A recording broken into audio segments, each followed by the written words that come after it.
Hello, hello. I'm putting on my vintage animation nerd hat again today. Everything I need to know I learned by watching 80's cartoons. I'm Kent Brindley.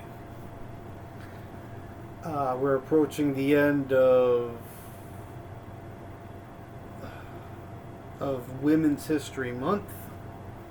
Thank you to all the women out there who have changed the world and continue to help make changes to this day. I want to talk about my top 10 favorite animated 80s ladies, 80s women in animation. Of course, 80s women in animation, yes. Slightly, it's not exactly the most respectful thing, but as we approach the end of Women's History Month, I thought that I should probably make something for that. Here's numbers 10 through 6. My top 10 favorite animated women in syndicated animation. Numbers 10 through 6. Here we go. Number 10.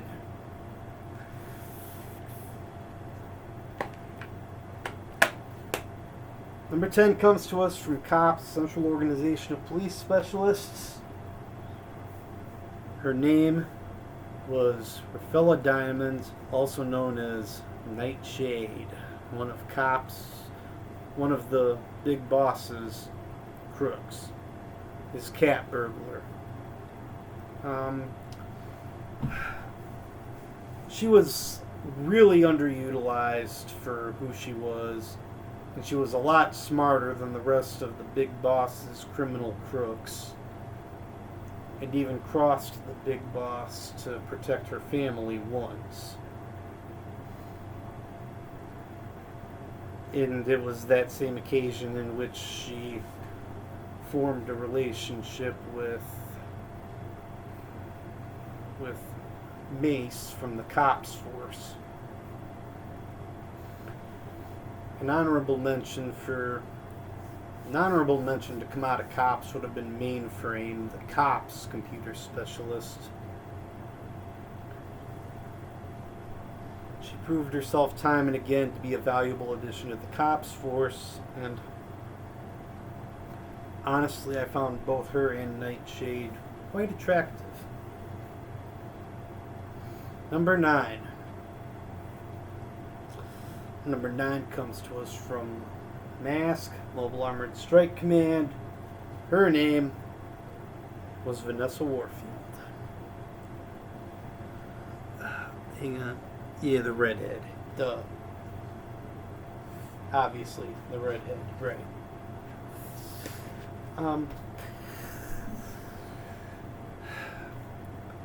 Vanessa was quite the accomplished disguise artist and spy and thief, and didn't have much use for men, either the men who worked for Mask or the men who served alongside her on Venom's side.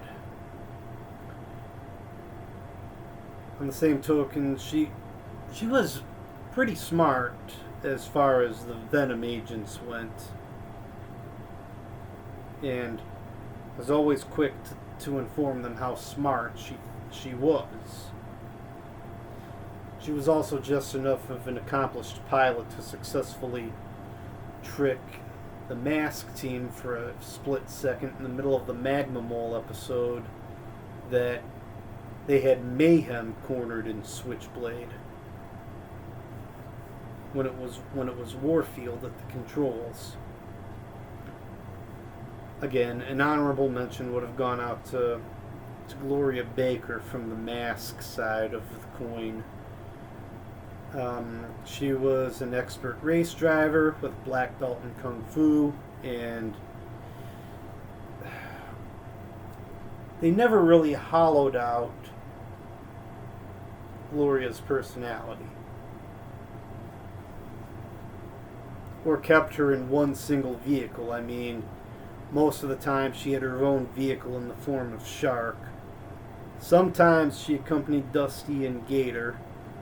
At least once, she accompanied Matt and Thunderhawk. And in season 2, she walked off into the sunset on Buddy Hawks, never to be seen again. Yeah, number 9 is again going to a villainess in the form of one Vanessa Warfield. Team Venom, the Mask cartoon. Number 8. Number 8.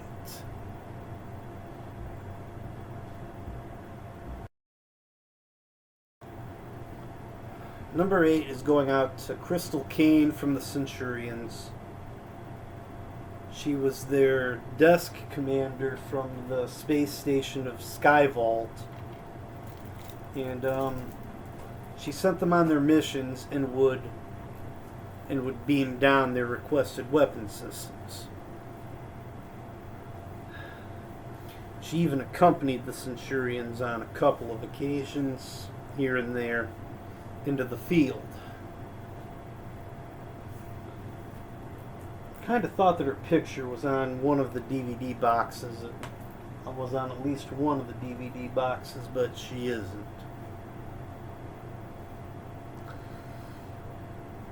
You were pretty hard pressed to find a woman in a leadership role in the animated 1980s, let alone a woman in a leadership role who would willingly go out into the field with the people she was leading. Crystal Kane was one of those women, and that, along with her attractiveness, of course, is what got my attention.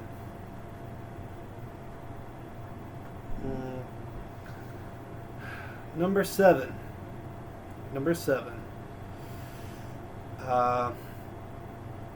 I know I'm going to talk about G.I. Joe. I had it down to Scarlet, Lady J, or Covergirl, let alone the female green shirts who appeared in the episode The Spell of the Siren and then were never seen again because reasons. Well, you could also talk about the Baroness or the female Cobra Troopers from the same episode, Spell of the Siren, who were there and gone as soon as the episode ended. I'm going to talk about the original. I'm going to talk about Scarlet, because she was the first female G.I. Joe to be seen on screen, and she shared the connection with Duke, who I always appreciated over Flint. That plus, you talk about Scarlet, you talk about Lady J, you talk about Covergirl. They all share the same specialty in disguise. They just have different weapons. Or Covergirl adds driving the Wolverine around to her list of expertises. Again, Scarlet is probably the most fleshed out of the female G.I. Joes, and she's definitely the most seen. She's definitely seen the most often, and had been from the very beginning with the Mass Device miniseries that started the animated adventures of G.I. Joe, a Real American Hero.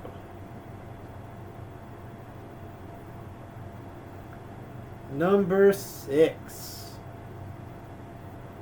Judge J.B. McBride, Brave Star.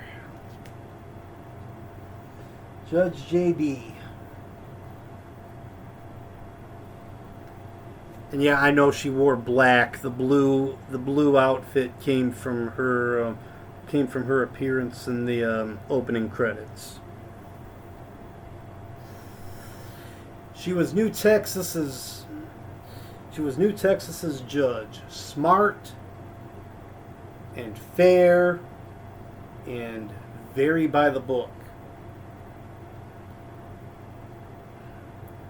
She took her job as judge very seriously. Just as seriously as Bravestar took his job as marshal. Or 3030 as deputy, or Fuzz as deputy, or Handlebar as the bartender. This, that, the other thing. Shaman is New Texas's version of the sorceress. Yeah. Well, I mean, there were days when JB put Bravestar in check based on her authority. And there were other days that she acted like a paramour, but I mean, she was ready to serve New Texas in